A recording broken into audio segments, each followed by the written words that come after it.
महाकुंभाचे तिसरा आणि शेवटचं अमृत स्नान आज होत आहे आणि महाकुंभामध्ये दररोज स्नानाला अनन्य साधारण महत्त्व असले तरी अमृत स्नानाचे महत्त्व सर्वाधिक आहे। आपण तिथील ही लाईव्ह दृश्य पाहतोय। या ठिकाणी मोठ्या संख्येने भाविक भक्त अमृत स्नानासाठी उपस्थित आहेत। आजचा शेवटचा दिवस आहे। अमृत स्नानाच्या दिवशी नागाबाबा आणि साधू संत आपल्या शिष्यांसमवेत भव्य मिरवणुकीत संगमावर गंगेत स्नान करतात। अमृत स्नान अत्यंत पुण्यदायी मानले जाते। धार्मिक मान्यतेनुसार महाकुंभाच्या अमृत स्नानाच्या वेळी गंगा आणि इतर पवित्र नद्यांमध्ये स्नान करणे अत्यंत शुभ असते। जो मनुष्य या वेळी गंगा किंवा इतर पवित्र नद्यांमध्ये स्नान करतो त्याला मोक्ष प्राप्त होतो। धार्मिक मान्यतेनुसार अमृतात स्नान केल्याने 1000 अश्वमेध यज्ञ केल्यासारखे पुण्य फल मिळते आणि या दिवशी नागा साधूंचे सर्व आखाडे महाकुंभाला हजेरी लावतात। महाकुंभातील नागा साधूंचे हे शेवटचे स्नान असेल। आपण ही तिन्ही लाईव्ह दृश्य पाहतोय। पवित्र नद्यांमध्ये स्नान करणे अत्यंत शुभ आहे। संकल्प से आज हम स्नान कर सके, बहुत बहुत बधाई, धन्यवाद। धार्मिक मान्यतेनुसार महाकुंभच्या अमृत स्नानाच्या वेळी गंगा आणि इतर पवित्र नद्यांमध्ये स्नान करणे अत्यंत शुभ असते। कोट्यवधींच्या संख्येने भाविक या महाकुंभ मेळ्याला हजेरी लावतात आणि आपण ही तिथील ताजी दृश्य पाहतोय।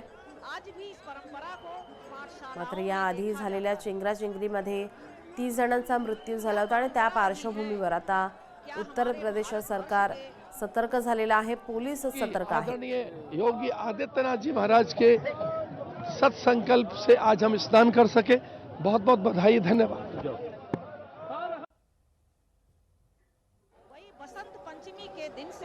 अमृत स्नानाच्या दिवशी नागाबाबा आणि साधू संत आपल्या शिष्यांसमवेत भव्य मिरवणुकीत संगमावर गंगेमध्ये स्नान करतायत।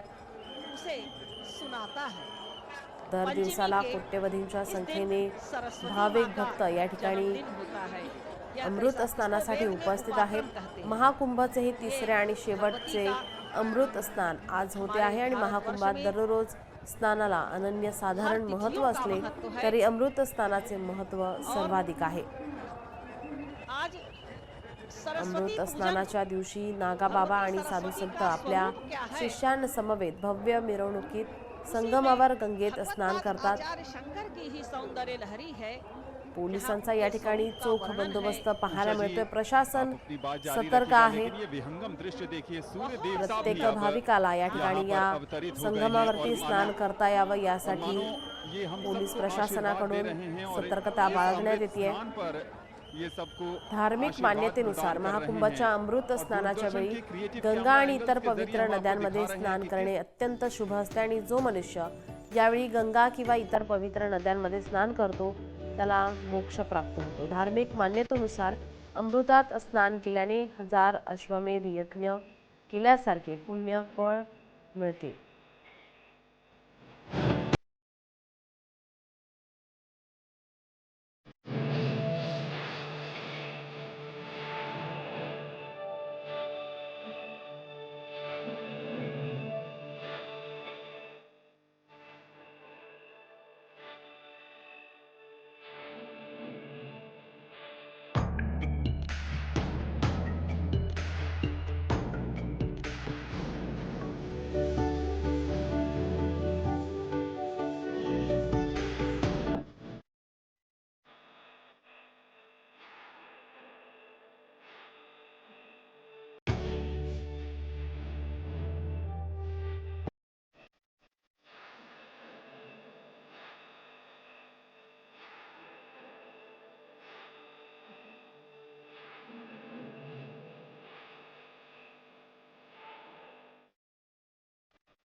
लोकशाही मराठी ऐका, पहा, जागरूक रहा।